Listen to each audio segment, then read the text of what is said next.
In this video lesson, we'll investigate the plantation system and its impact on the South.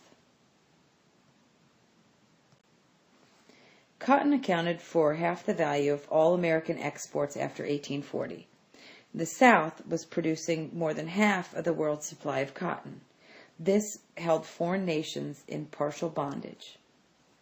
Britain was then the leading industrial power, whose most important single manufacture in the 1850s was cotton cloth, from which 20% of the people received work. Southern leaders were fully aware that Britain was tied to them by cotton threads. This dependence gave them a sense of power. Cotton was king. If war ever broke out, the South could cut off its outflow of cotton. As time passed, the Cotton Kingdom developed into a huge agricultural factory. Quick profits drew planters to the Gulf states. As long as the soil was still vigorous, the yield was bountiful and the rewards were high. Caught up in an economic spiral, the planters in the South bought more slaves and land to grow more cotton, which led to still more slaves and more land.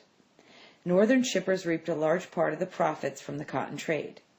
They would load bales of cotton at southern ports, transport them to England, sell their cargo for pounds, and buy needed manufacturing goods for sale in the United States. The prosperity of both the North and the South rested on the backs of Southern slaves. Before the Civil War, the South was not so much a democracy as an oligarchy, or government by the few, heavily influenced by the planter aristocracy. In the 1850s, only 1,733 families owned more than 100 slaves each. This select group provided the political and social leadership of the section and the nation. In the tall columned and white-paned plantation mansion dwelt the cottonocracy. The planter aristocrats enjoyed a lion's share of Southern wealth. They could educate their children in the finest schools, often in the North or abroad. Their money provided the leisure for study, reflection, and statecraft, and was true of men like John C. Calhoun and Jefferson Davis. They felt a keen sense of obligation to serve the public. It was no accident that Virginia and the other southern states produced a higher proportion of statesmen before 1860 than the dollar-grubbing North. Dominance by a favored aristocracy was basically undemocratic. The gap between the rich and the poor widened and hampered tax-supported public education because rich planters could send their children to private institutions. A favorite author of elite Southerners was Sir Walter Scott, whose manors and castles helped them idealize a feudal society, though their economic activities were largely capitalistic. Southern aristocrats, who sometimes staged jousting tournaments, strove to perpetuate a type of medievalism that had died out in Europe. Mark Twain accused the British novelist of arousing the Southerners to fight for a decaying social structure. The plantation system also shaped the lives of Southern women. The mistress of a great plantation commanded a sizable household staff, mostly of female slaves. She gave daily orders to cooks, maids, seamstresses, and laundresses.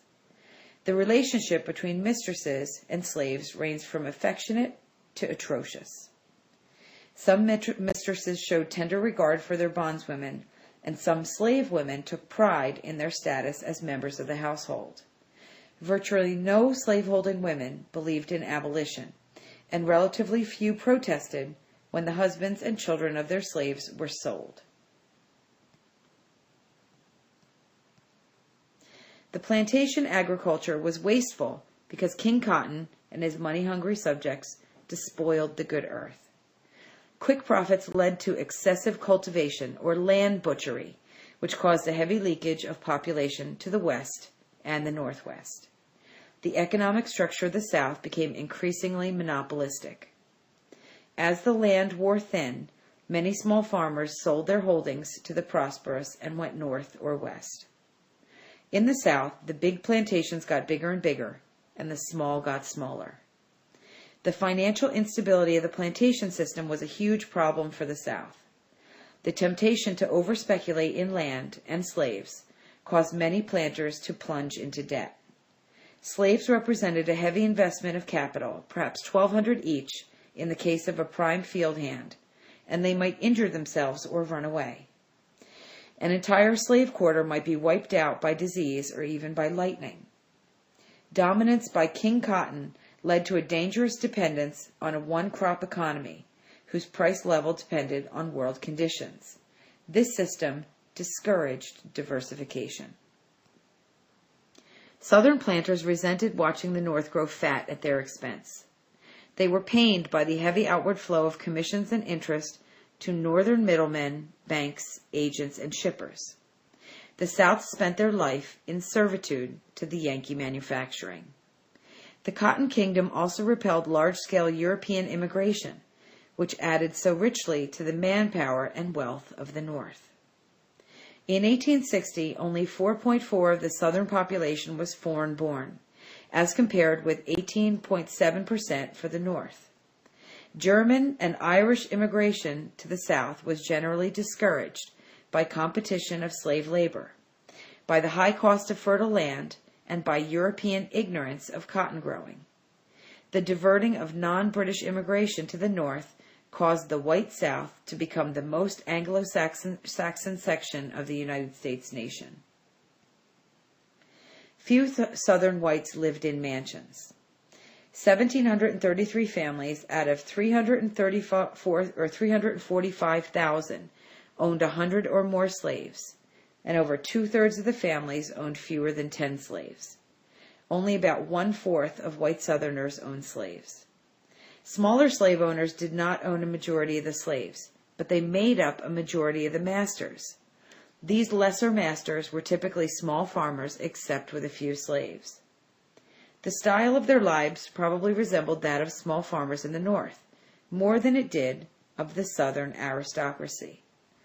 They lived in modest farmhouses and sweated beside their bondsmen in the cotton fields, working just as hard as slaves. Beneath the slave owners on the pyramid was the great body of whites who owned no slaves at all. By 1860, their numbers had swelled. 75% of all whites did not own slaves. This was the white majority.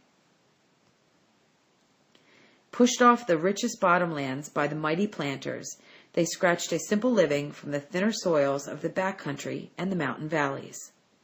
To them, the riches of the Cotton Kingdom were a distant dream, and they often sneered at the lordly pretensions of the cotton snobocracy.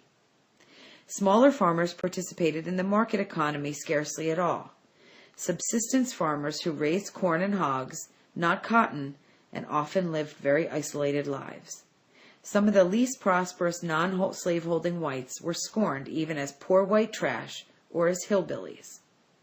They were often described as listless, shiftless, and misshapen. Many were not lazy, but sick, and suffered from malnutrition and parasites. All of these whites without slaves had no direct stake in the preservation of slavery, but they happened to be among the stoutest defenders of the slave system that existed in the South. There was the hope of buying a slave or two and parlaying their paltry holdings into riches, all in accord with the American dream of upward social mobility. They took pride in their presumed racial superiority, which would be watered down if the slaves had been freed. Many of the poorer whites were not economically much better off. Among white Southerners were mountain whites who were marooned in the valleys of the Appalachian Range that stretched from western Virginia to northern Georgia and Alabama. As independent small farmers, distant from the Cotton Kingdom, and rarely if ever in sight of a slave, these mountain whites had little in common with the whites of the flatlands. Many of them hated both the haughty planters and their slaves. They looked up on the impending strife between the North and South as a rich man's war, but a poor man's fight. When the war came, the mountain whites constituted a vitally important peninsula of unionism jutting down into the secessionist Southern sea. They played a significant role in crippling the Confederacy, being the only Republican strength in the solid South. The South's free blacks numbered about 250,000 by 1860. In the Upper South, the free black population traced its origins to emancipation inspired by the idealism of revolutionary days. In the Deeper South, many free blacks were mulattoes, usually children of white planters, and his black mistress. Throughout the South were some free blacks who had purchased their freedom with earnings from labor after hours. Many free blacks owned property. The free blacks in the South were a kind of third race. These people were prohibited from working in certain occupations and forbidden from testifying against whites in court. They were always vulnerable to being hijacked back into slavery by unscrupulous slave traders.